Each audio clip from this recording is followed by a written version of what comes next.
So welcome to lecture 6। आज हम लोग कोलिजन स्टार्ट करने वाले हैं। ये थोड़ा सा पिछले चैप्टर में हम लोगों ने पिछले लेक्चर में इम्पल्स देखा था। तो ये वाला जो लेक्चर है ये थोड़ा सा कोलिजन ओरिएंटेड। इसमें कोलिजन हम लोग डिफरेंट कोलिजन्स देखेंगे, हेड ऑन, है ना, oblique collision mostly next lecture में कवर होगा शायद। और इसमें हम लोग elastic collision, in elastic collisions पढ़ेंगे, कुछ क्वेश्चंस देखेंगे। तो चलिए स्टार्ट करते हैं कोलिजन के बारे में।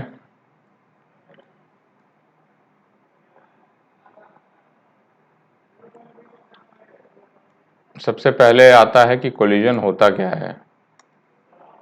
So collision in an event in which two bodies try to occupy same space at same time। ठीक है, कोई दो बॉडीज अगर सेम टाइम पे सेम जगह आ जाएं किसी दूसरे जगह से तो वो इवेंट कोलिजन कहलाता है। फिगर जैसा कि आप लोग परिचय हैं, कोई स्फेरिकल बॉल ले लीजिए, ठीक है, m1 मास की, ये m2 मास की ले लीजिए। ये इधर को v1 से वेलोसिटी से आ रहा है, इधर v2 वेलोसिटी से आ रहा है, आपस में आके टक्कर मारना। कोलिजन का मतलब होता है टकराना, ठीक है। तो कोलिजन इन नेचर ही एक टाइप का इम्पल्सिव इवेंट हो गया, ठीक है, एक इम्पल्सिव इवेंट हो गया क्योंकि अचानक होता है। अचानक होगा, अचानक उनके बीच में नॉर्मल रिएक्शंस लगेंगे और जैसे ही वो हट जाएंगे वो नॉर्मल रिएक्शन जीरो हो जाएगा, ठीक है। तो collision is an impulsive event. तो जब ये दोनों मास टकरा रहे होंगे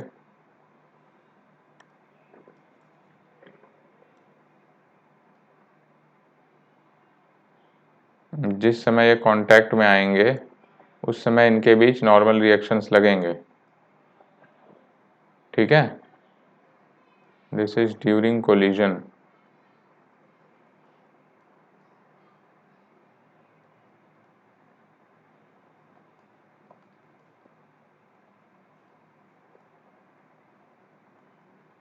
नॉर्मल आपका एक इम्पल्सिव फोर्स है, acts during the duration of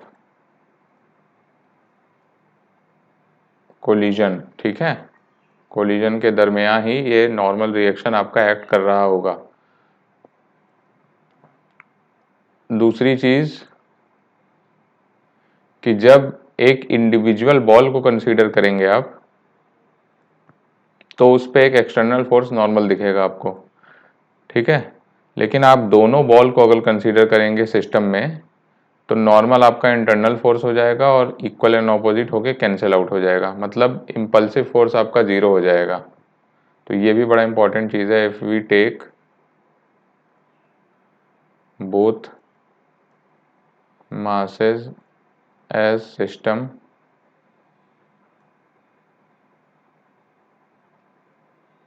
normal cancels out, ठीक है, दोनों पे लग रहा है equal and opposite, it becomes internal force. इसका ये मैं क्यों कह रहा हूँ, ये पॉइंट इसलिए कह रहा हूँ कि जब दोनों मासेस को आप सिस्टम लेंगे तो आप मोमेंटम कंजर्व कर सकते हैं। Implies momentum can be conserved, ठीक है।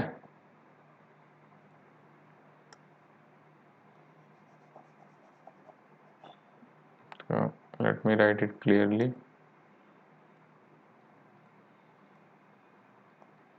Momentum can be conserved, okay. तो समझ लिया आपने कोलिजन क्या होता है। जब दोनों बॉल आके टकराती हैं तो उस टक्कर को कोलिजन कहा जाता है, ठीक है। इनमें नॉर्मल रिएक्शन एक्ट हो रहा होता है जब तक ये कांटेक्ट में रहते हैं। वो नॉर्मल रिएक्शन दोनों बॉल पे इक्वल एंड ऑपोजिट एक्ट करेगा। ये नॉर्मल एक टाइप का इम्पल्सिव फोर्स है।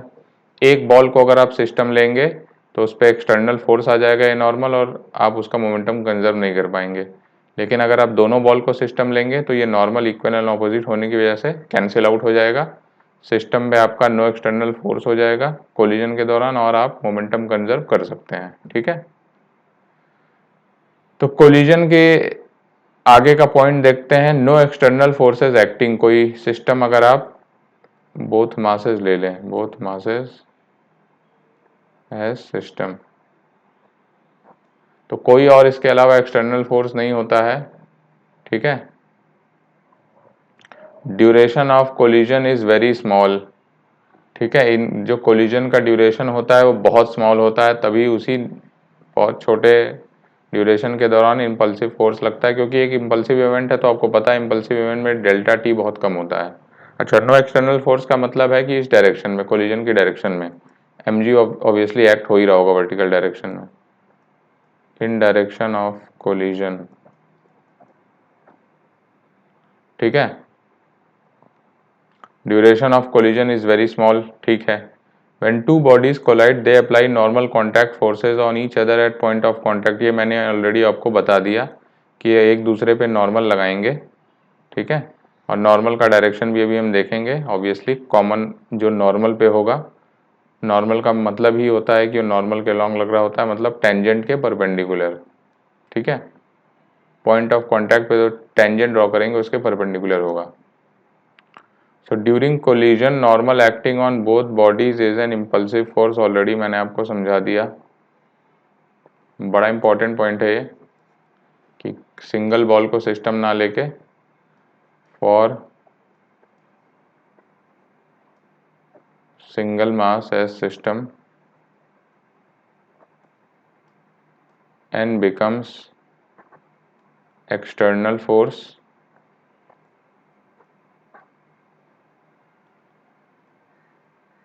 momentum cannot be conserved।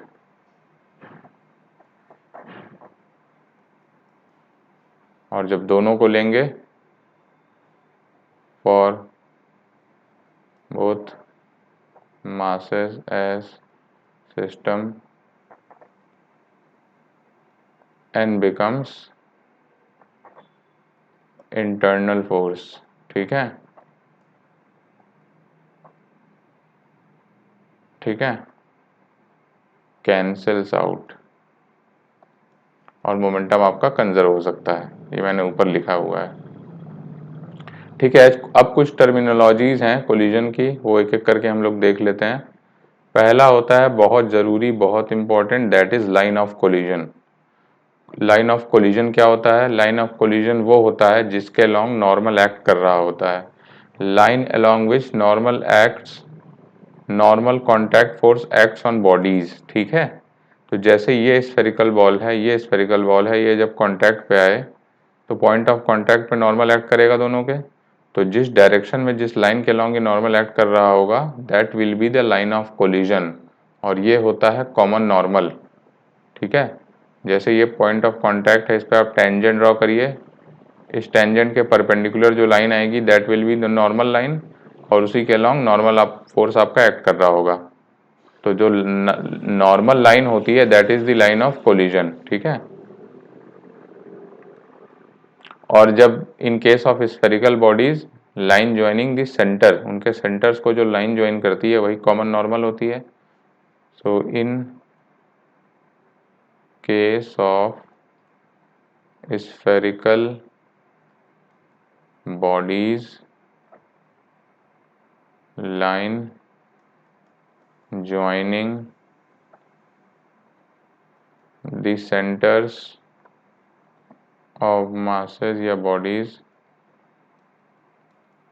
is the common normal, ठीक है, और line of collision.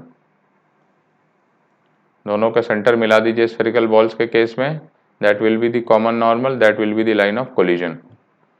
So along common normal at point of contact, ठीक है, it is independent of direction of velocity of colliding bodies. ये बहुत ज़रूरी point है। फर्क नहीं पड़ता किस डायरेक्शन में उनके वेलोसिटीज हैं, फर्क नहीं पड़ेगा किस डायरेक्शन से वो आ रहे हैं या किस डायरेक्शन में कोलिजन के बाद जाएंगे। Common normal has to only do with the perpendicular to tangent all along the common normal, ठीक है, that will be line of collision. Since normal is an impulsive force, velocity of colliding body in direction of normal is not constant, ठीक है। कह रहा है कि क्योंकि normal एक इम्पल्सिव फोर्स है, तो किसी एक पर्टिकुलर मास को मैंने आपसे कहा कि किसी एक पर्टिकुलर मास को अगर आप सिस्टम लेंगे तो उसका जिस डायरेक्शन में इम्पल्स फोर्स नॉर्मल एक्ट हो रहा है उस डायरेक्शन में मोमेंटम कंजर्व नहीं होगा। तो since normal is an impulsive force और मोमेंटम कंजर्व नहीं होगा तो उस पर्टिकुलर मास का आपका वेलोसिटी भी कंजर्व वेलोसिटी सेम नहीं रहेगा। ठीक है, फॉर अ पर्टिकुलर मास, तो एक को अगर आप सिस्टम ले लें तो इस पर एक नॉर्मल एक्ट हो रहा होगा, तो M V I is not equal to M V F. ठीक है, तो V I is not equal to V F. तो यही कह रहा है velocity of colliding body in the direction of normal या along line of collision is not constant, क्योंकि उस पर इम्पल्स फोर्स एक्ट हो रहा है उसके अलोंग। ठीक है, तो कांस्टेंट नहीं रहेगा, लेकिन सिस्टम का मोमेंटम कंजर्व रहेगा। पर्टिकुलर बॉडी का मोमेंटम कंजर्व नहीं है, इसलिए पर्टिकुलर बॉडी की वेलोसिटी कांस्टेंट नहीं है। ठीक है, और उससे भी ज़्यादा ज़रूरी पॉइंट, क्योंकि कंपोनेंट नॉर्मल जो एक्ट हो रहा है लाइन ऑफ कोलिजन के अलोंग एक्ट हो रहा है, तो लाइन ऑफ कोलिजन के परपेंडिकुलर कोई फोर्स नहीं है, इसलिए उस डायरेक्शन में वेलोसिटी कांस्टेंट रहती है। तो component of velocity perpendicular to line of collision is constant और remains unchanged since no external force acts perpendicular to line of collision. तो component of velocity perpendicular to LOC is constant for each body. ठीक है, हर body का दोनों masses का, यहाँ लिखिए for each, just a second. तो दोनों मासेस जो हैं अगर आप उनको इंडिविजुअल सिस्टम लेंगे एक मास को एट अ टाइम, तो लाइन ऑफ कोलिजन के अलोंग, क्योंकि नॉर्मल एक इम्पल्सिव फोर्स है उसका मोमेंटम कांस्टेंट नहीं होगा, इसलिए उसकी वेलोसिटी कांस्टेंट नहीं होगी, चेंज होगी। लेकिन लाइन ऑफ कोलिजन के परपेंडिकुलर जो है कोई एक्सटर्नल फोर्स नहीं है, तो हर दोनों बॉडीज का या जितनी भी बॉडीज हैं उनका velocity component perpendicular to line of collision हमेशा सेम रहेगा, कोलिजन के पहले भी कोलिजन के बाद भी। So component of velocity perpendicular to line of collision is constant or remains constant for each masses या bodies।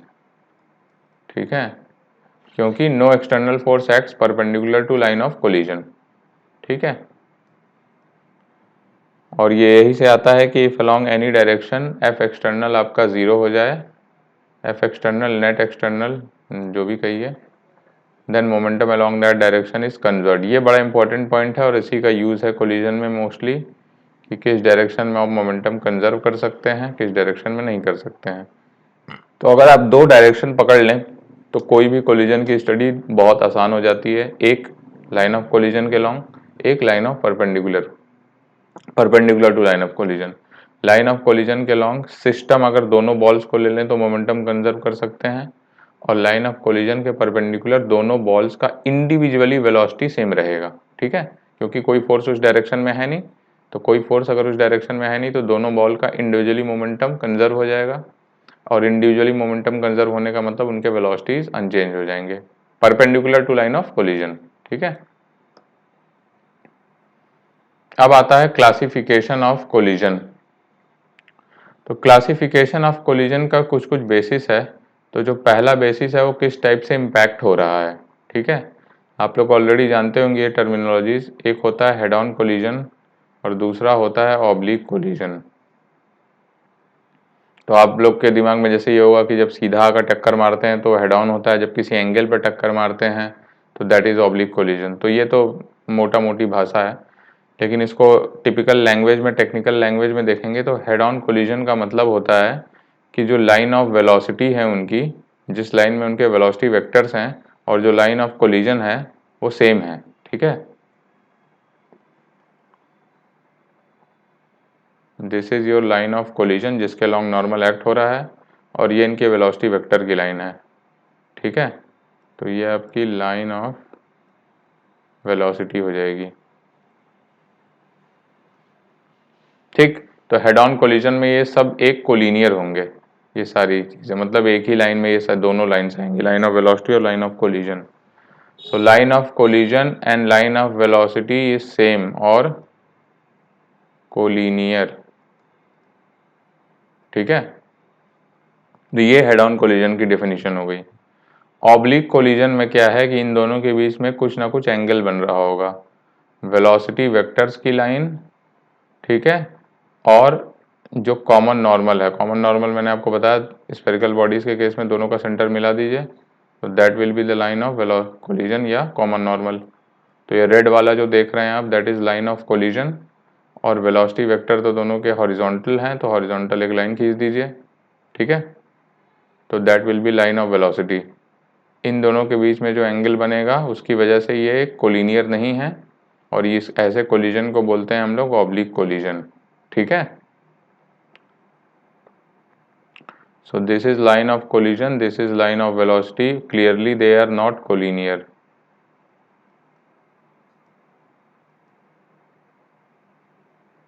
और इस टाइप के कोलिजन को बोला जाता है ऑब्लिक कोलिजन। दूसरा बेसिस होता है क्लासिफिकेशन का कि एनर्जी के बेसिस पे। ठीक है, इनमें बेसिकली दो टाइप के कोलिजन हैं, elastic collision and inelastic collision. Elastic collision क्या होता है कि पहले अगर ड्यूरिंग कोलिजन एनर्जी आपके सिस्टम की कंजर्व है, kinetic energy of the system conserved है, क्योंकि पोटेंशियल एनर्जी में चेंज हो नहीं रहा है, हम लोग मान लेते हैं कि सब एक लाइन के अलॉन्ग है। ठीक है, तो पोटेंशियल एक प्लेन पे हो रहा है, तो वी एज्यूम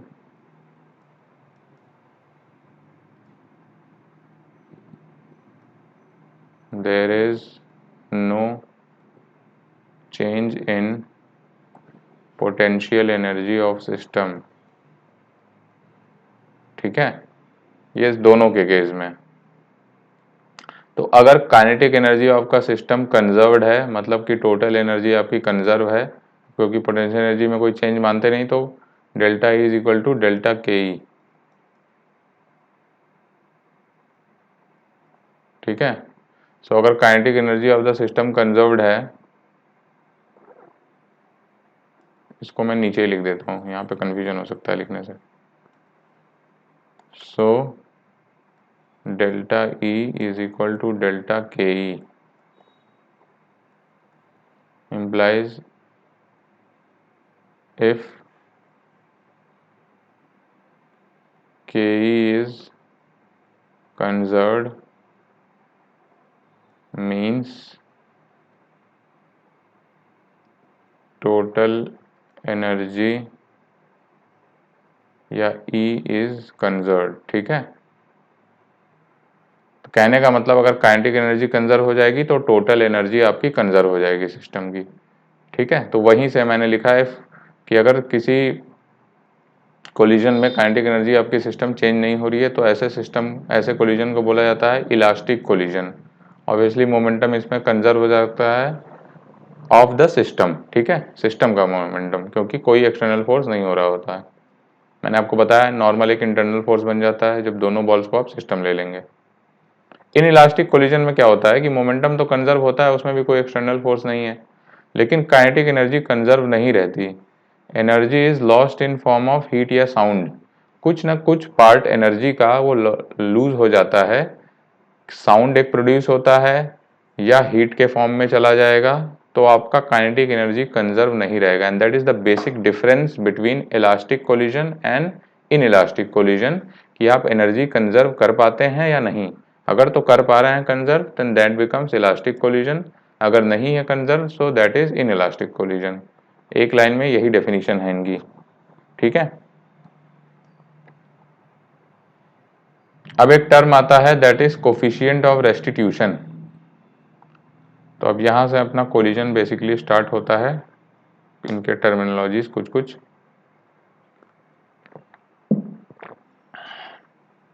देखिए ये एक m1 मास है। सारे हम लोग स्फेरिकल केसेस ही लेंगे अधिकतर, मोस्टली वही अपने क्वेश्चंस में आते भी हैं। ठीक है, ये m2 मास है। कोलिजन से पहले इनका velocity vector u1 and u2 है, और after collision this is before collision, this is after collision.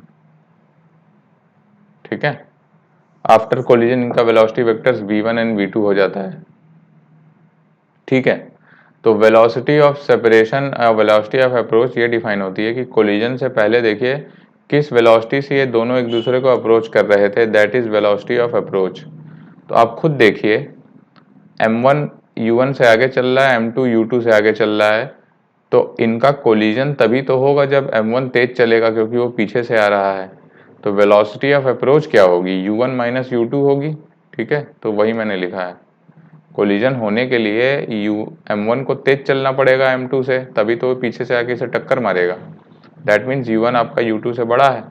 तो वेलोसिटी ऑफ अप्रोच होती है किस वेलोसिटी से एक दूसरे की तरफ ये अप्रोच कर रहे हैं, या रिलेटिव वेलोसिटी बोल लीजिए, तो वो हो जाएगी u1 माइनस u2।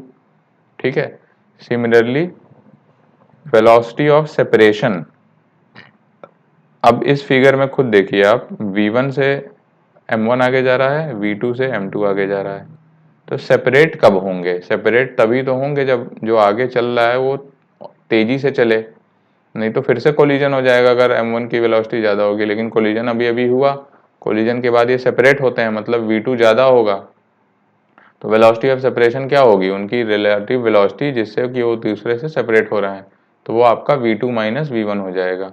ठीक है, तो ये इसको समझने का तरीका है कि आप फिजिकली सोचिए कि किस वेलोसिटी से दोनों एक दूसरे की तरफ बढ़ रहे हैं, वो आपकी वेलोसिटी ऑफ अप्रोच हो जाएगी, तो आप u1 माइनस u2 लिखेंगे, रटने की जरूरत नहीं है।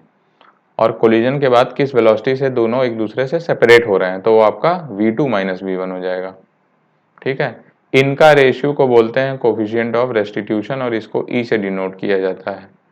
E is v2 minus v1 upon u1 minus u2, that is velocity of separation divided by velocity of approach। बहुत इंपॉर्टेंट चीज है ये, इसको ध्यान रखिए। ठीक है,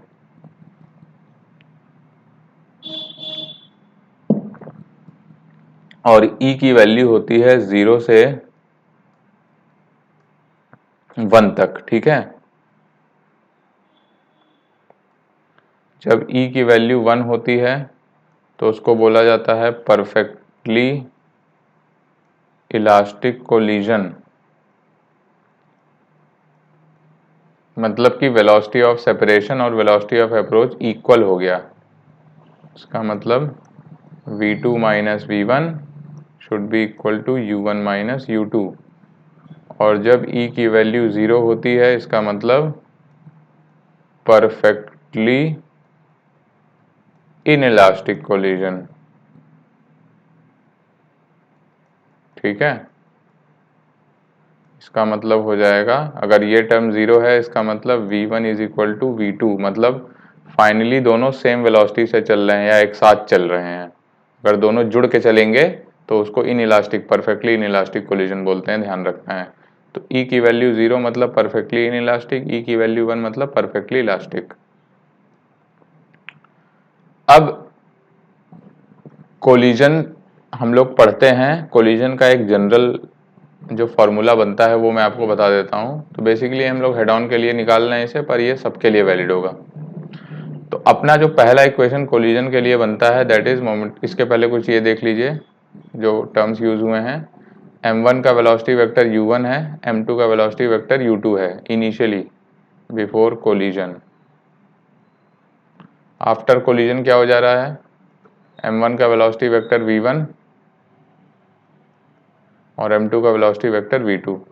ठीक है, डायरेक्शन जो दिख रहा है इधर प्लस लेते हैं, प्लस x डायरेक्शन, y से कोई मतलब नहीं है, y में कोई फोर्स नहीं है, इधर माइनस लेंगे। ठीक, ओके, तो कंजर्वेशन ऑफ मोमेंटम क्या होगा, कंजर्वेशन ऑफ मोमेंटम होगा m1 u1, this is u1 plus m2 u2 is equal to m1 v1 plus m2 v2। ठीक है, ये बहुत इजीली आप लिख सकते हैं।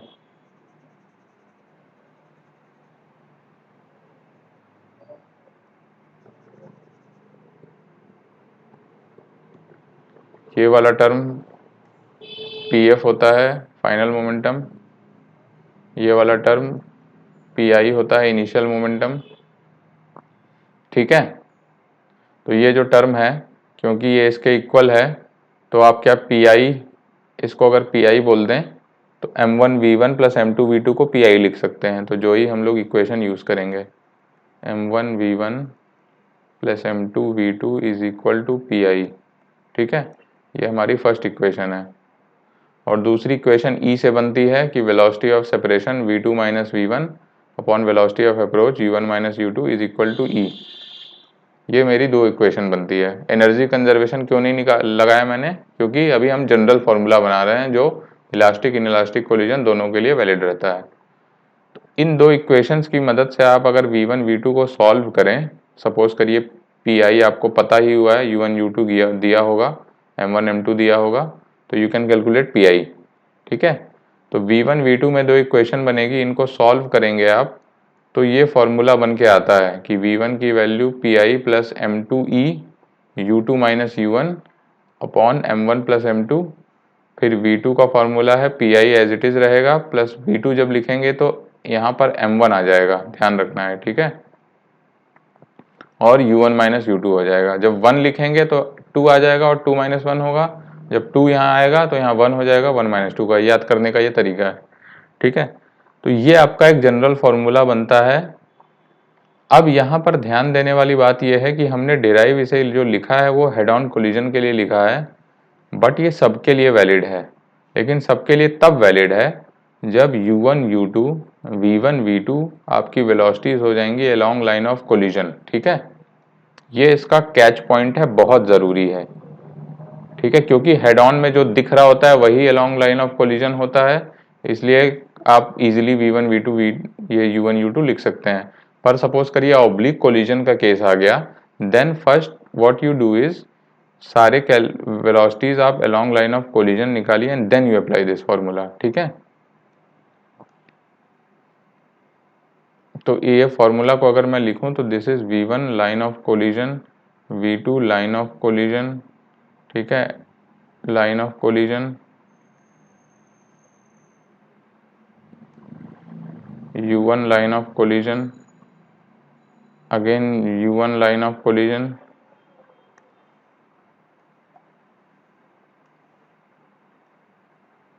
ठीक है। तो आपको लाइन ऑफ कोलिजन वाला कंपोनेंट लेना है, उसमें ये फॉर्मूला पुटअप कर देना है, तो आपका ये जनरल फॉर्मूला कोलिजन का बन जाएगा, चाहे इलास्टिक हो, चाहे इन इलास्टिक हो, चाहे ऑब्लिक हो, हेड ऑन हो, सबके लिए फॉर्मूला वैलिड है। Valid for elastic, in elastic, head on या ऑब्लिक कोलिजन। ठीक है, सबके लिए ये फॉर्मूला आपका बन गया।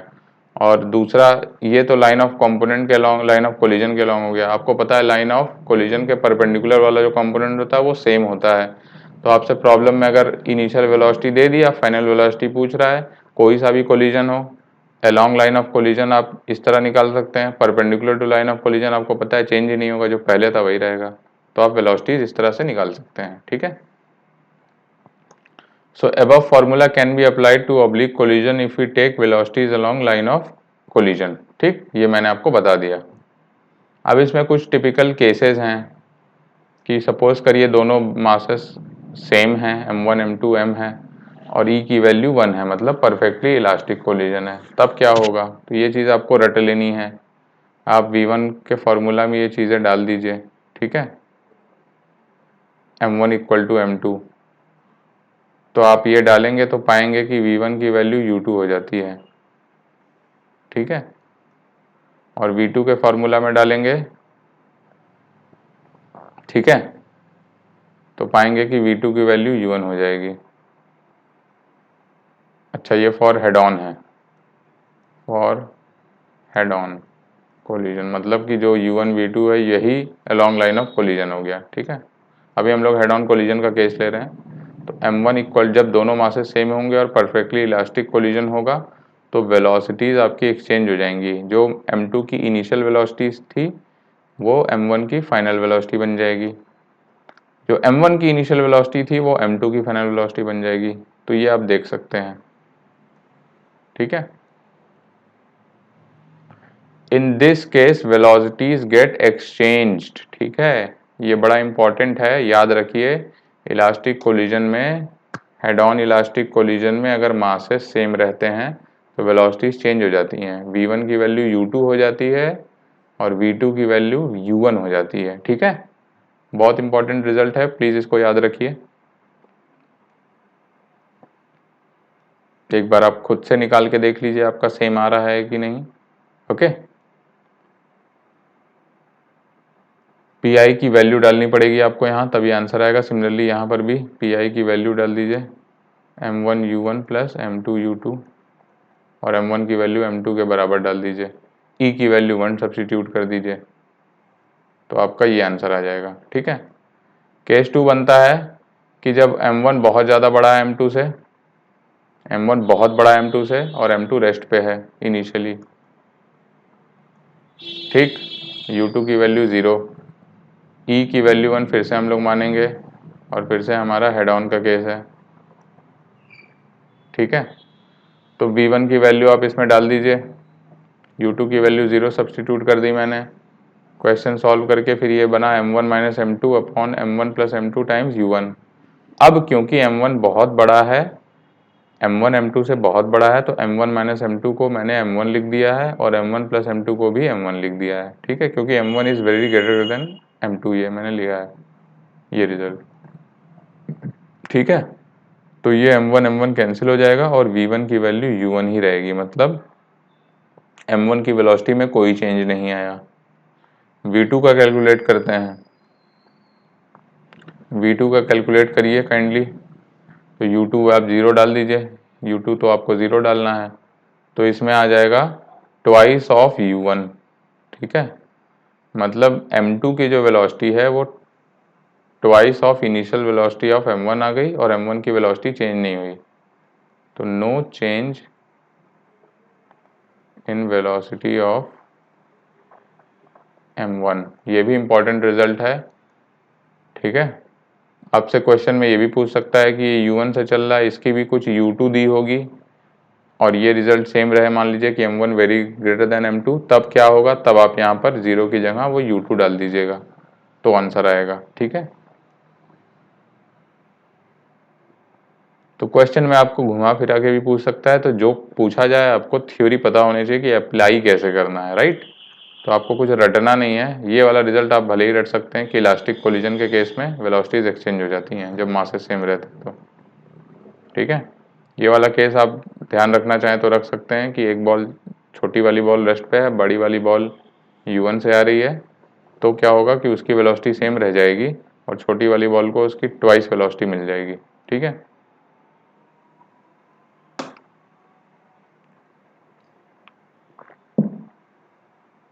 अब आता है हेड ऑन इलास्टिक कोलिजन। अब ये अलग से हम लोग स्टडी करेंगे, वो एक जनरल फॉर्मूला हमने बनाया था, अब ये अलग से स्टडी है। ठीक है, m1 पहले u1 से चल रहा है, m2 पहले u2 से चल रहा है, कोलिजन के बाद ये v1 से चलेगा और ये v2 से चलेगा। This is after collision and this is before collision. ठीक है, u1 u2 v1 v2। तो सबसे पहले मोमेंटम कंजर्वेशन आता है कि m1 u1 is plus m2 u2 is equal to m1 v1 plus m2 v2। ठीक है, ये हेड ऑन कोलिजन है, तो ये सारी velocities along line of collision है। u1 u2 v1 v2 are along line of collision since it is head on collision। ठीक है,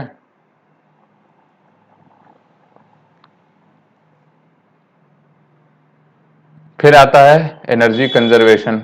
मैंने आपको बताया इलास्टिक कोलिजन में एनर्जी कंजर्व रहती है, तो आप ये इक्वेशन भी लिख सकते हैं, half m1 u1 square plus half m2 u2 square is equal to half m1 v1 square plus half m2 v2 square. ठीक है, ये दोनों इक्वेशन से आप तीसरी इक्वेशन भी लिख सकते हैं, इसी से इम्प्लाई होगा E is equal to v2 minus v1 upon u1 minus u2 is equal to 1। इन दो इक्वेशन को सॉल्व करके ही ये तीसरी इक्वेशन आती है, इसलिए मैंने इसको अलग से नहीं लिखा है, क्योंकि जब आप इन दोनों को सॉल्व करेंगे तो ही इससे ये निकल के आएगा, ठीक है, दिस इक्वल टू 1। ऑलराइट, तो आपकी बेसिक इक्वेशन यही दो हैं, एक मोमेंटम कंजर्वेशन और एक एनर्जी कंजर्वेशन, ठीक है। इन दोनों को सॉल्व करेंगे आप तो आपका V1 और V2 में कुछ ये बड़ा सा एक रिलेशन बन के आता है। चाहे तो आप इसे याद रखें और चाहे तो जो पिछला वाला फॉर्मूला था आप उसे याद रख सकते हैं, वो एक जनरलाइज्ड फार्मूला था सबके लिए, तो आप मैं कहूँगा कि आप बेसिकली उसी को याद करिए, वो ज़्यादा ईजी है। बट अगर आप मेमोराइज कर सकते हैं तो आप डायरेक्टली अगर इलास्टिक का फॉर्मूला रटना चाहते हैं V1 V2 का क्या होता है तो ये होता है, इसको मैं रटने की सलाह नहीं दूंगा, ठीक है। पर फिर भी इसको अगर आप 2-3 क्वेश्चन प्रैक्टिस करेंगे तो आपका खुद ही दिमाग में आ जाएगा। इसको लिखने का तरीका है कि m1 माइनस m2 न्यूमरेटर में होता है, m1 प्लस m2 डिनोमिनेटर में होता है, दोनों जगह प्लस लगा दीजिए जब V1 लिख रहे हो तो, ठीक है। V1 लिखेंगे तो यहाँ m2 आ जाएगा, ठीक है। V2 लिखेंगे तो ये वाला टर्म पहले आ जाएगा और ये m1 हो जाएगा। m1 माइनस m2 का टर्म यहीं रहेगा, यहाँ पर बीच में माइनस आ जाएगा। तो इसको कुछ तुकबंदी लगा के आप इसे रट्टा मार सकते हैं चाहे तो, पर मैं कहूँगा कि 2-3 क्वेश्चन में आप जब ये फॉर्मूला लगाएंगे तो खुद ही आपको याद हो जाएगा, ठीक है। देखो V2 माइनस V1 अगर आप करोगे तो आपको इस V2 माइनस V1 जब करोगे इधर से तो V2 माइनस V1 की वैल्यू इससे जब ये घटाओगे तो U1 माइनस U2 आ जाएगा, ठीक है। तो velocity of separation velocity of approach बराबर आ गया, तो इससे इक्वल टू 1। मैंने कहा ना E इक्वल टू 1 की वैल्यू इस दो इक्वेशन से ही आती है, ठीक है। इसलिए इसको अलग से तीसरी इक्वेशन बना के नहीं लिखा है क्योंकि इन दो का ही रिजल्ट है। तो आप यहाँ से भी चेक कर सकते हैं, V2 माइनस V1 निकाल लीजिए, इसमें माइनस ये करेंगे तो आपका U1 माइनस U2 आएगा और E की वैल्यू 1 हो जाएगी, ठीक है। और elastic collision coefficient of restitution is 1, ठीक है।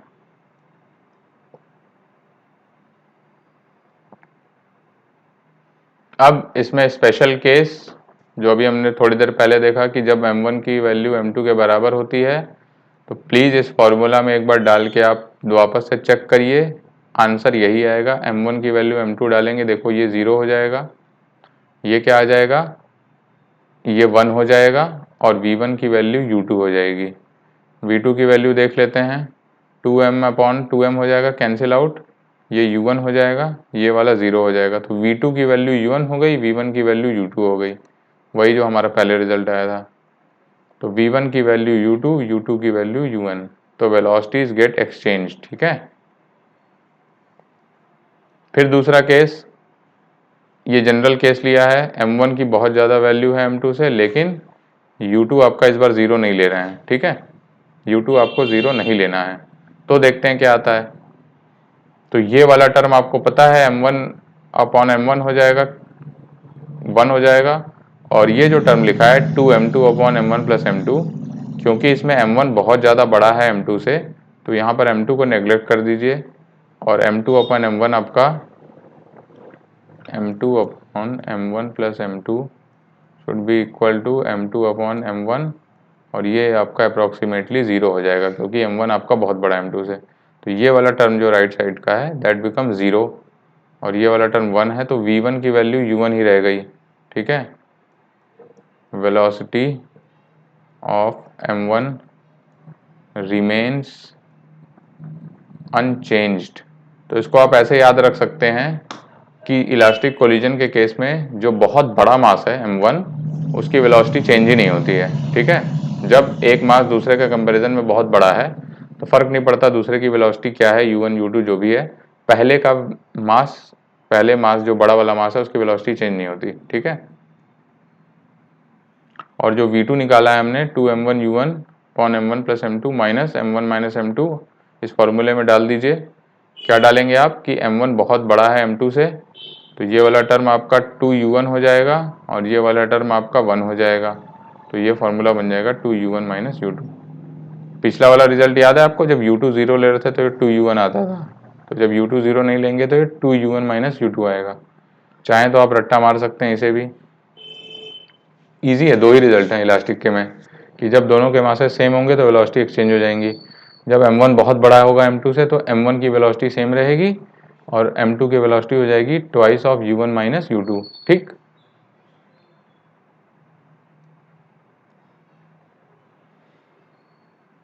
और इसी तरह आप 2-3 फार्मूला ये एप्लीकेशन करेंगे क्वेश्चन में तो ये आपको फार्मूला रट भी जाएगा।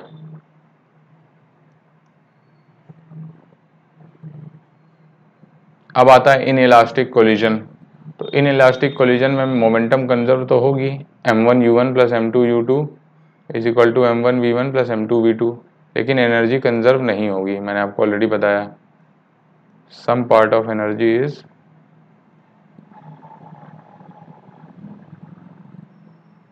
या काइनेटिक बोलिए, एनर्जी मतलब काइनेटिक, क्योंकि पोटेंशियल एनर्जी तो कांस्टेंट है। Some part of energy is lost in form of heat या साउंड। ठीक है,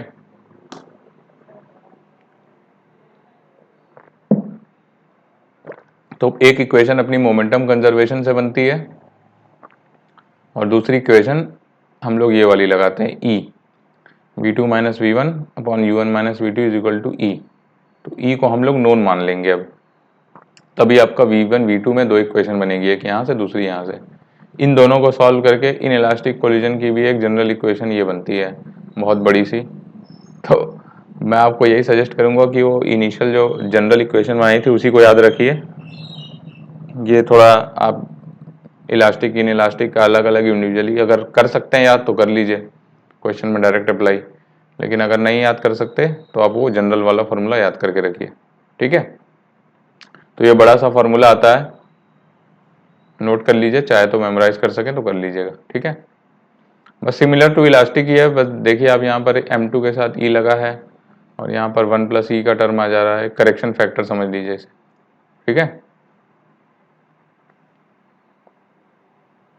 जब v2 लिखेंगे तो E m1 के साथ आ जाएगा, जब v1 लिखेंगे तो E m2 के साथ आ जाएगा। ठीक है, और यहाँ पर 1 प्लस E का टर्म आएगा।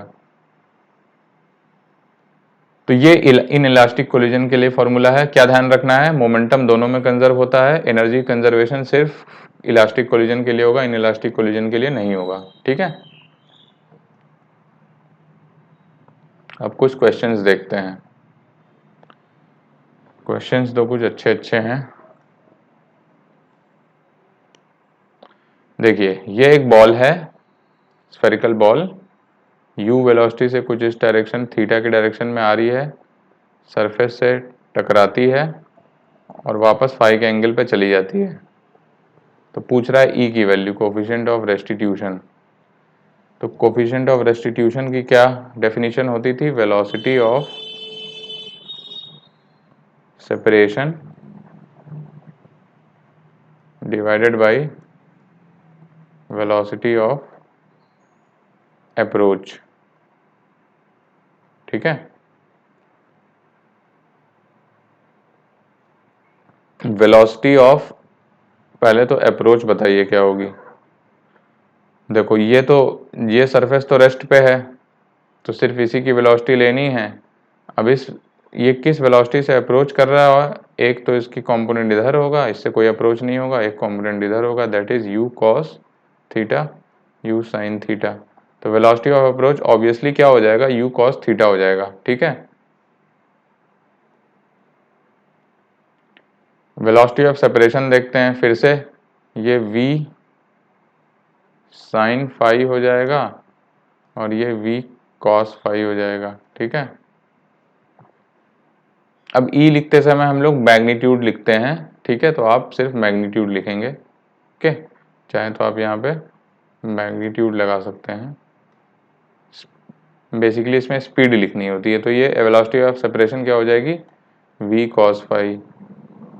ठीक है, या बाय डेफिनेशन अप्रोच की वेलोसिटी, ठीक है, पॉजिटिव होगी किस वेलोसिटी से अप्रोच कर रहे हैं। तो बेसिकली ये पूछ रहा है किस स्पीड से इनका रिलेटिव डिस्टेंस कम हो रहा है, तो आप ऐसे भी समझ सकते हैं।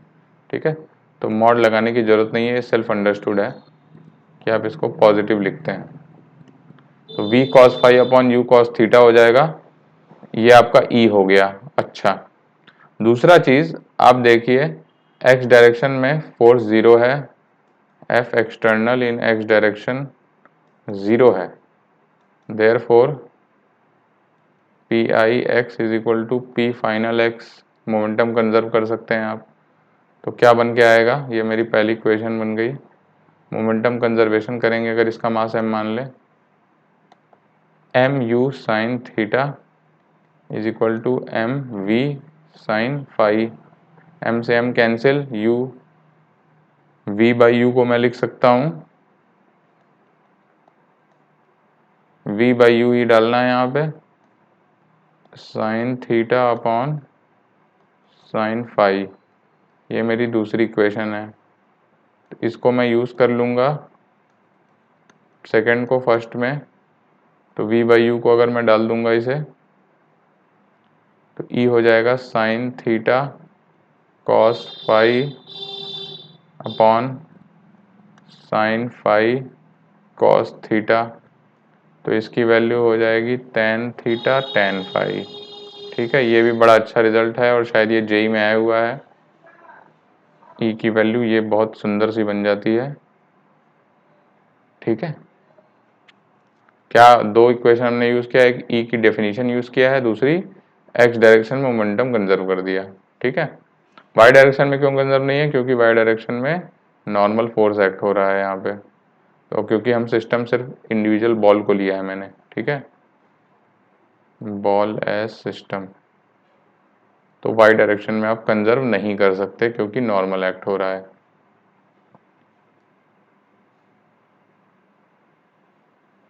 नेक्स्ट क्वेश्चन देखते हैं। एक बॉल है जो ग्राउंड से कई बार टक्कर मारती है, इस तरह टकराती है, फिर ऊपर जाती है, फिर टकराती है, फिर ऊपर जाती है, फिर टकराती है। ये प्रोसेस एन टाइम्स रिपीट होता है। दिया है आपको क्वेश्चन में कि फर्स्ट कोलिजन के जस्ट पहले वेलोसिटी इसकी u थी। ठीक है, velocity before first collision is u। Coefficient of restitution आपका e दिया हुआ है। Find velocity after nth collision पूछ रहे हैं। ठीक है, तो ध्यान से देखिए फिर से, दूसरी कोलिजन की बॉडी रेस्ट पे है, वेलोसिटी ऑफ अप्रोच क्या होगा,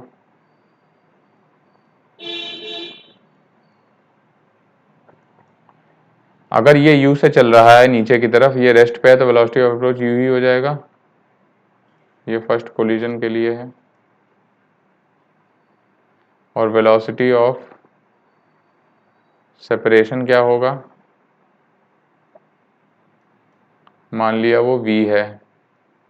ठीक है, तो v बाई, इसको v1 बोलते हैं, मतलब कि फर्स्ट कोलिजन के बाद v1 upon U is equal to E दिया हुआ है, तो v1 की वैल्यू eu हो गई। ठीक, अब ये v1 है, तो ये जब वापस, आपको प्रोजेक्टाइल से पता है ये v1 से ऊपर जाएगा, तो वापस जब उसी जगह पर आएगा तो फिर इसकी वेलोसिटी v1 ही हो जाएगी। ठीक, तो सेकंड कोलिजन जब आप लिखेंगे तो वेलोसिटी ऑफ अप्रोच क्या हो जाएगी, इज इक्वल टू v1 हो जाएगी, और ये की वैल्यू eu हो जाएगी। फिर वेलोसिटी ऑफ सेपरेशन क्या होगा, ये अगर आप फॉर्मूला लिख लें इसका, velocity of separation, velocity of approach, E की वैल्यू, तो वेलोसिटी ऑफ सेपरेशन होता है E times velocity of approach, तो वेलोसिटी ऑफ सेपरेशन हो जाएगा v2 is equal to E times v1 velocity of approach E square U. तो first collision के बाद वेलोसिटी ऑफ सेपरेशन eu आया, सेकेंड कोलिजन के बाद ई स्क्वायर यू आया। सिमिलरली अगर आप इसको रिपीट करेंगे, after nth collision velocity of separation is equal to E की पावर एन यू। ठीक है, मतलब कि nth कोलिजन के बाद ये e की पावर n टाइम्स u से ऊपर जा रहा होगा। तो find velocity after nth collision, ये क्या हो जाएगा,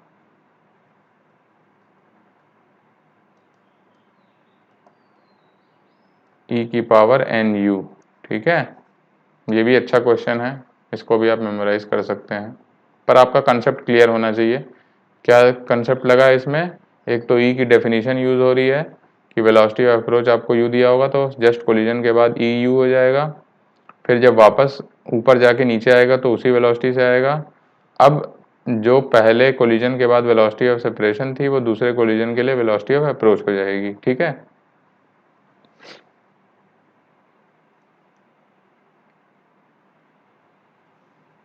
तो ये पॉइंट भी अच्छा है, इसको लिख लीजिए, velocity of separation after n-1th collision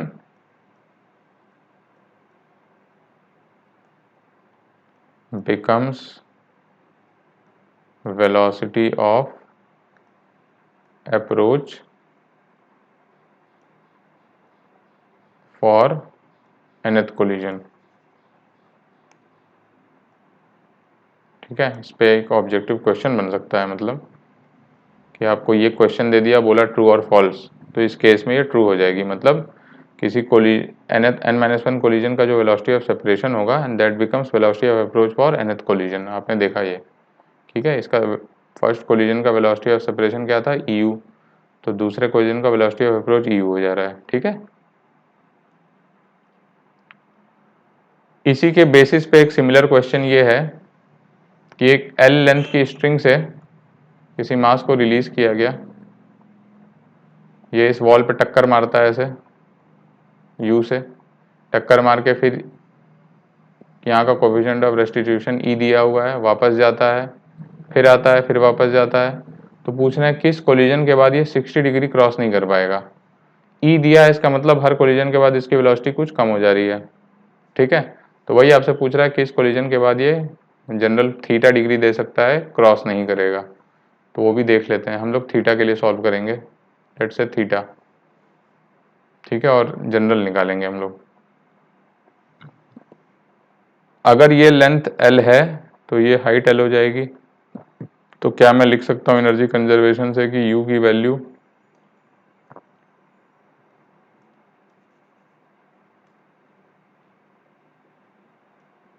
before first collision let velocity आपकी U है, ठीक। तो U को मैं लिख सकता हूँ half mv² is equal to potential energy mgl हो जाएगी यहाँ पे, बाकी चीज़ें देख लीजिए कुछ नहीं है एनर्जी कंजर्वेशन से, तो U की वैल्यू √2gl हो जाएगी, ठीक है। ये मेरा पता चल गया। अब पहले कोलिजन के बाद मेरी velocity of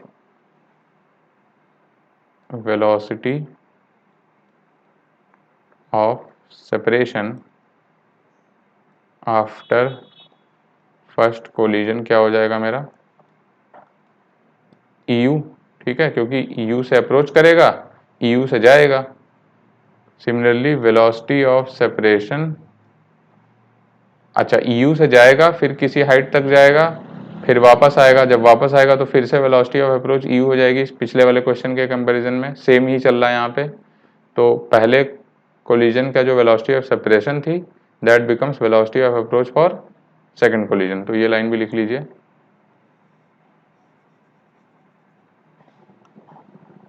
velocity of approach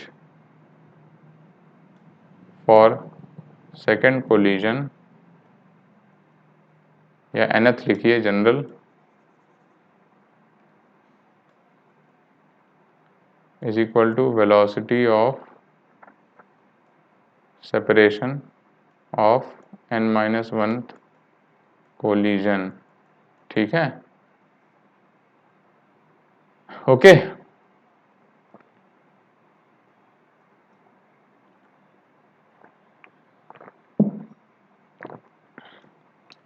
तो जनरल फॉर्मूला क्या बना? Velocity of separation after nth collision e की पावर n टाइम्स u बना, ठीक है। मान लिया nth कोलिजन के बाद इसकी वेलोसिटी e की पावर nu हो जाती है, फिर कुछ हाइट तक जा रहा होगा, राइट।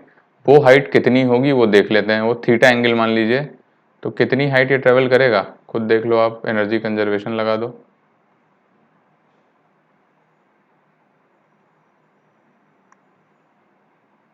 लेट से ये थीटा एंगल तक जा रहा है, ठीक है। If this is your L, तो ये वाली हाइट आपकी एल कॉस थीटा हो जाएगी।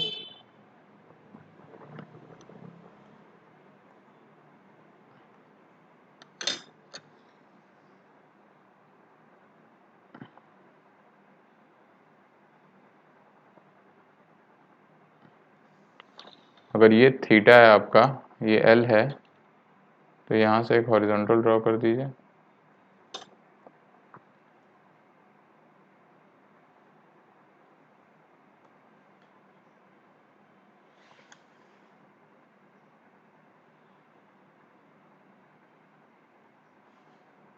ठीक है, ये पूरी डिस्टेंस एल थी, तो ये कितनी हो जाएगी, एल कॉस थीटा।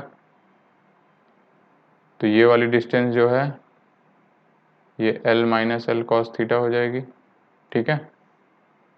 तो अब देखो आप, यहाँ से किसी v वेलोसिटी से ये गया, velocity of separation after net collision vn की वैल्यू e की पावर nu हो जाएगी, ठीक है। ये यहाँ पे vn से गया और इतने हाइट तक चला और फिर वापस आ गया। इन दोनों के बीच में आप एनर्जी कंजर्वेशन लगा दीजिए। एनर्जी कंजर्वेशन इम्प्लाई क्या करेगा, हाफ m vn का square is equal to mg L minus L cos theta, ठीक है। ये सारी की सारी काइनेटिक एनर्जी चेंज हो जा रही है पोटेंशियल एनर्जी में। तो आपसे पूछ रहा है किस कोलिजन के बाद ये थीटा डिग्री क्रॉस नहीं कर पाएगा, तो यहाँ पर हाफ m e की पावर n u का square is equal to M G L minus L cos theta. यहाँ से आप फाइंड n निकाल सकते हैं। इस केस के लिए e की वैल्यू 2/√5 और थीटा की वैल्यू 60 डालेंगे तो कुछ कुछ आ सकता है। m की वैल्यू 1 ले लीजिए, m is equal to 1 kg, ठीक है। और ये सारी वैल्यूज डालेंगे आप, m की वैल्यू 1, e की वैल्यू 2/√5, थीटा की वैल्यू 60 डिग्री। तो अगर n की वैल्यू कुछ 3 पॉइंट समथिंग आएगी, ठीक है, 3.4 या कुछ ऐसे आएगी, या 3 पॉइंट जो भी आती है, इसका मतलब होगा कि इसको 3 कोलिजन पूरा पूरा चाहिए और चौथा कोलिजन फ्रैक्शन चाहिए। तो अब कोई फ्रैक्शन कोलिजन होता नहीं, तो इसका आंसर 4 हो जाएगा। मतलब 3 कोलिजन के बाद तो ये 60 डिग्री क्रॉस कर जाएगा, लेकिन 0.4 कोलिजन के बाद ये 60 डिग्री क्रॉस नहीं करेगा। तो इसका इफेक्टिवली मतलब ये हुआ कि 4th कोलिजन इसका आंसर होगा, इम्प्लाइज n की वैल्यू 4, ठीक है। तो ये आपको बस इसमें ध्यान रखना है, इसको थोड़ा सोचेंगे आप। इस डेसिमल वाले आंसर का मतलब क्या होता है, डेसिमल वाले आंसर का मतलब है कि 3 कोलिजन के बाद तो 60 डिग्री क्रॉस कर रहा होगा, लेकिन 0.4 और कोलिजन हो जाएगा तो वो 60 डिग्री क्रॉस नहीं कर पाएगा। इसका मतलब चौथा कोलिजन चाहिए हमें, क्योंकि डेसिमल कोलिजन नहीं होता, कुछ फ्रैक्शन कोलिजन। तो चौथे कोलिजन के बाद वो 60 डिग्री क्रॉस नहीं कर पाएगा, ठीक है। तो ये इसको करने का तरीका था। दोनों क्वेश्चन पिछले वाले और इसमें यही यूज हो रहा है कि nth कोलिजन के बाद वेलोसिटी e की पावर nu हो जाती है। बस उसके बाद आप change in kinetic energy is equal to potential energy में चेंज लिख दीजिए and you can find answer, ठीक है।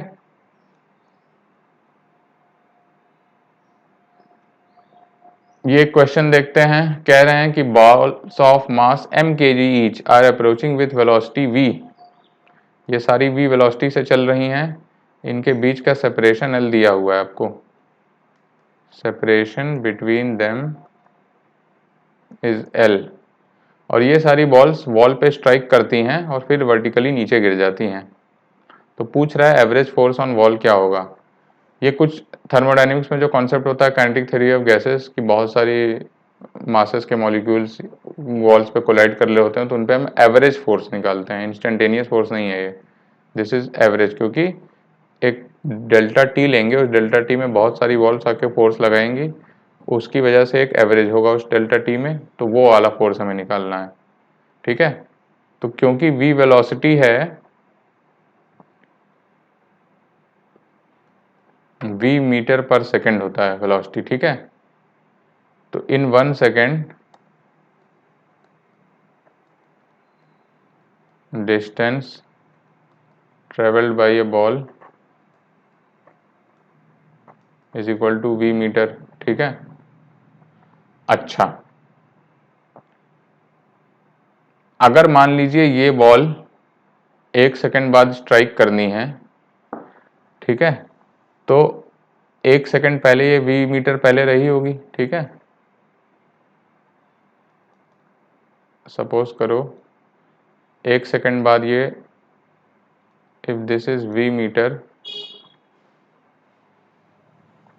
तो ये ड्यूरेशन 1 सेकेंड बाद ये स्ट्राइक करेगी, ठीक है। 1 सेकेंड बाद स्ट्राइक करेगी मतलब इसके बीच में जो भी बॉल्स होंगी वो सब स्ट्राइक कर चुकी होंगी 1 सेकेंड के अंदर में। तो वो कितनी बॉल्स हैं पहले तो हम वही निकालें कि 1 सेकेंड में कितनी बॉल्स स्ट्राइक करेंगी। इसका मतलब हुआ 1 सेकेंड पहले जो बॉल थी उसके आगे जितनी भी बॉल होंगी सब स्ट्राइक करेंगी। तो क्योंकि सेपरेशन आपका 2 बॉल्स के बीच का एल दिया हुआ है और इस बॉल और इसके बीच में ये 1 सेकेंड लिख लीजिए,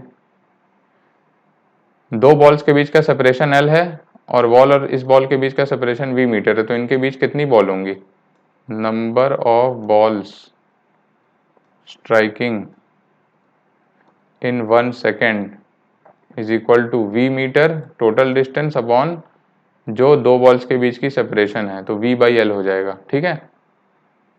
1 सेकेंड में इतनी बॉल्स स्ट्राइक कर रही हैं। अब क्वेश्चन हमारा इजी हो जाता है, 1 सेकेंड में कितनी बॉल स्ट्राइक कर रही हैं। अब ईच बॉल का चेंज इन मोमेंटम लिख लीजिए, change in momentum of each ball, ठीक। क्या हो जाएगा, हम लोग इधर की तरफ प्लस ले लेते हैं,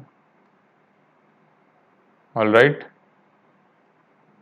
और इधर की तरफ नेगेटिव ले लेते हैं। तो फाइनल माइनस इनिशियल, ये क्या हो जाएगा, फाइनल देखो वर्टिकली डाउनवर्ड है अलोंग एक्स डायरेक्शन, ये लिखना ज़रूरी है क्योंकि नेट फोर्स आपका अलोंग हमें एक्स निकालना है, ठीक है। एवरेज फोर्स ऑन वॉल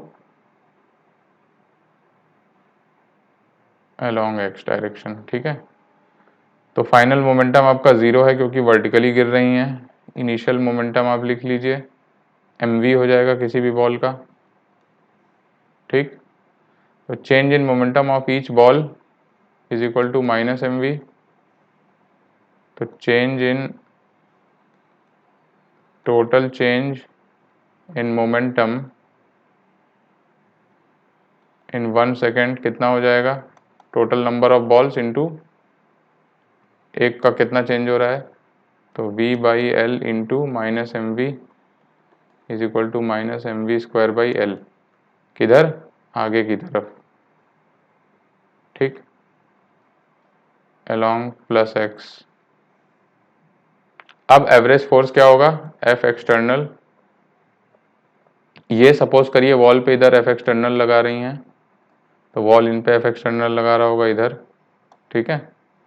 तो आप बॉल्स को सिस्टम ले रहे हैं तो बॉल्स पे टोटल चेंज कितना हो रहा है, minus M V square by L.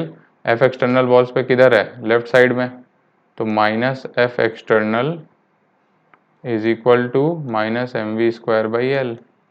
तो एफ एक्सटर्नल की वैल्यू कितनी हो जाएगी, M V square by L. ये थोड़ा सा ट्रिकी क्वेश्चन है, थोड़ा सा आपको इसमें इंट्यूशन सोच के करना होगा। सबसे पहले ये निकालना है आपको कि 1 सेकेंड में कितनी बॉल्स स्ट्राइक कर रही हैं, ठीक है। 1 सेकेंड में एक बॉल जो है, क्योंकि v मीटर पर सेकेंड से चल रहा है तो v मीटर की डिस्टेंस कवर करेगी 1 सेकेंड में। अब उस v मीटर में कितनी बॉल्स हैं वो आप कैसे निकालेंगे, क्योंकि सेपरेशन 2 बॉल्स के बीच का एल दिया है, v बाई एल से आप निकाल सकते हैं कि 1 सेकेंड में कितनी बॉल्स बॉल पे स्ट्राइक कर रही हैं। फिर हर बॉल का चेंज इन मोमेंटम निकाल लीजिए, तो total number of balls 1 second में जो स्ट्राइक कर रही हैं उनका टोटल चेंज इन मोमेंटम आ जाएगा number of balls into change in momentum of 1 ball.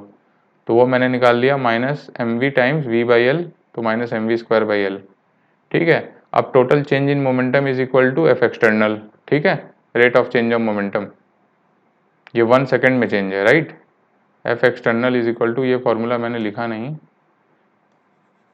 पहले इसको मैं लिख ही देता हूँ फॉर्मूला, फिर इसको लिखता हूँ। F external is equal to delta P by delta T is equal to delta P by 1 है, डेल्टा टी की वैल्यू 1 सेकेंड दिया हुआ है, तो डेल्टा पी हो जाएगा, ठीक है। और ये हो जाएगा minus M V square by L, तो फिर यहाँ से एफ एक्सटर्नल की वैल्यू हो जाएगी M V square by L, ठीक है। क्योंकि बॉल्स पे एफ एक्सटर्नल इधर की तरफ लग रहा है और वही एफ एक्सटर्नल बॉल्स वॉल पे लगा रही होंगी एफ एक्सटर्नल, ठीक है। तो इसकी value M V square by L हो जाती है।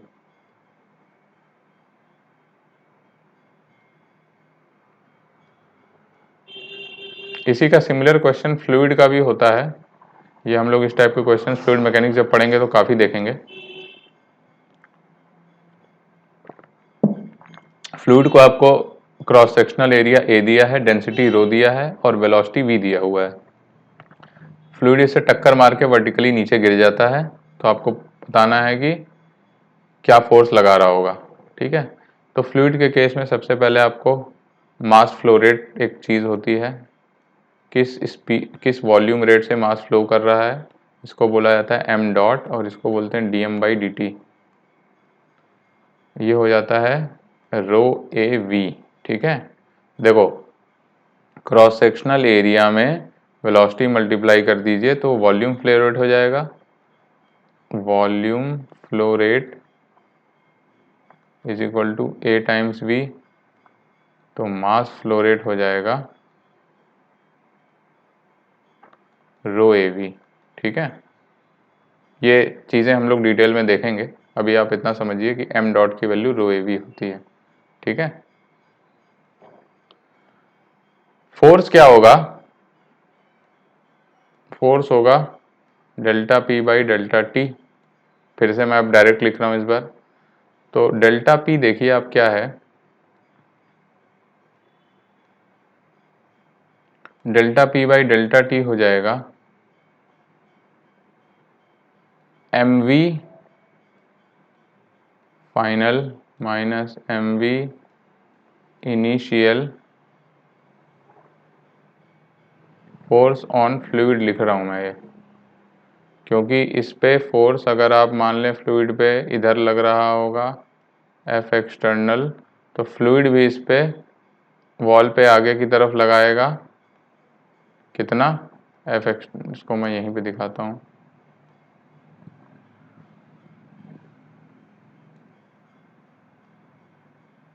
ये फ्लूइड पे वॉल इधर लगाएगा और ये फ्लूइड वॉल पे इधर लगाएगा, ठीक है। तो हम लोग ये वाला लेंगे, तो M V final minus M V initial upon delta T, ठीक है। तो एफ एक्सटर्नल की वैल्यू हो जाएगी, क्योंकि इधर मैं, चलिए इस बार इधर पॉजिटिव ले लेते हैं, या राइट साइड में ही लेना है, चलो इधर लेते हैं पॉजिटिव नेगेटिव, ठीक है।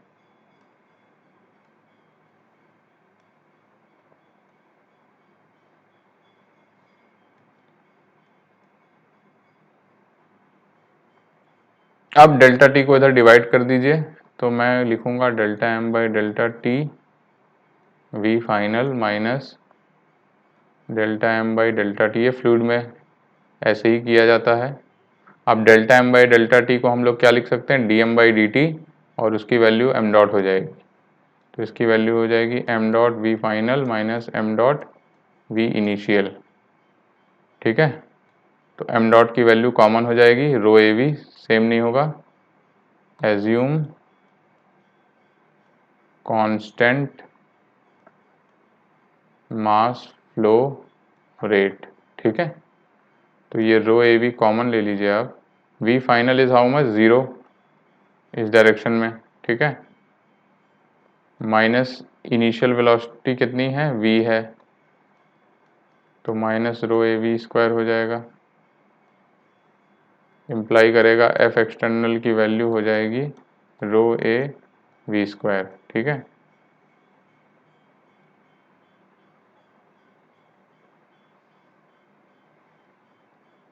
ठीक। पावर आपसे अगर पूछ लिया तो कैसे निकालेंगे? पावर क्या होगा? एफ डॉट वी, तो वो कितना हो जाएगा? रो ए वी क्यू हो जाएगा, ठीक है। इतनी पावर, दिस इज फोर्स और डॉट वेलोसिटी,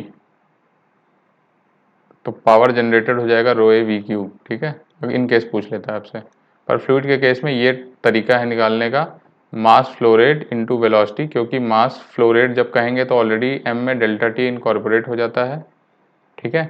तो डेल्टा टी इधर आ जाएगा, M dot V final minus V initial कर दीजिए, so this gives your force external, ठीक है। इसी केस में दूसरा केस लेते हैं, अगर ये इस पे टक्कर इस तरह ना मार के कुछ वापस पलट, नीचे ना गिर के पलट के वापस आ रहा हो, तो भी वैसे ही बनेगा, ठीक है। Assume constant mass flow rate. अब जो आपको फॉर्मूला याद होना चाहिए वो ये होना चाहिए, F external is equal to delta P by delta T is equal to mass flow rate V final minus V initial, ठीक है। माइनस एफ एक्सटर्नल इसलिए लिख रहा हूँ क्योंकि इसको इधर एफ एक्सटर्नल इधर लग रहा है और हमारा कन्वेंशन इधर पॉजिटिव है, इधर नेगेटिव है, ठीक है। ये आप कन्वेंशन के हिसाब से माइनस लगा रहे हैं यहाँ पे, ओके। तो इस बार रो ए वी आपका इनिशियल वाला हो जाएगा, वी फाइनल आपका इस बार वी, चलो इसको वी फाइनल लेते हैं, तो ये आपका minus V final minus V हो जाएगा। ये पहले वी था, बाद में भी वी है, एम डॉट की वैल्यू पिछले वाले ही से रो ए वी ले लिया है मैंने, तो रो ए वी आपका मास फ्लो रेट कॉन्स्टेंट हो गया, दिया है क्वेश्चन में। वी एफ आपका इधर की तरफ माना है तो नेगेटिव लिखा माइनस वी एफ, और वी आपका आगे है तो उसको प्लस लिखा है, बट यहाँ पे ऑलरेडी माइनस है, तो एफ एक्सटर्नल की वैल्यू हो जाएगी rho A V V plus V final, ठीक है। अगर ये पलट के वापस आ रहा है, अगर पलट के वापस आ रहा होगा मतलब कि ज़्यादा फोर्स लगाएगा वॉल पे, सोचिए ज़्यादा मोमेंटम चेंज होगा तो ज़्यादा फोर्स होगा, नीचे गिर जाएगा तो कम मोमेंटम चेंज होगा, पलट के आएगा इसका मतलब ऑपोजिट हो गया जस्ट मोमेंटम, तो चेंज इन मोमेंटम ज़्यादा आएगा तो ऑब्वियसली फोर्स आपका ज़्यादा आएगा, ठीक है। तो once you are able to write the change in momentum, आप फोर्स इजीली निकाल सकते हैं। बस थोड़ा सा फ्लूइड का इसमें बहुत ज़्यादा कंफ्यूजन नहीं लेना है कि एम मास फ्लो रेट, अगर ये सब सारी चीज़ें क्लियर हो जाएंगी। बेसिक आपको क्रक्स समझना है कि चेंज इन मोमेंटम जो हो रहा है per unit time, that is force, ठीक है, ये आपको ध्यान रखना है। कन्वेंशन प्लस माइनस आप साइन के हिसाब से लिख सकते हैं, ठीक है। तो ये था कोलिजन, हमने elastic, in elastic, head on सारी चीज़ें पढ़ ली। नेक्स्ट लेक्चर में हम लोग इन इलास्ट सॉरी ऑब्लिक कोलिजन पढ़ेंगे, और हम लोग वेरिएबल मास सिस्टम को भी थोड़ा सा देखना है। तो that will be the last lecture, उसके बाद हम लोग रैप अप कर लेंगे ये चैप्टर, ठीक है। चलो फिर बाय बाय।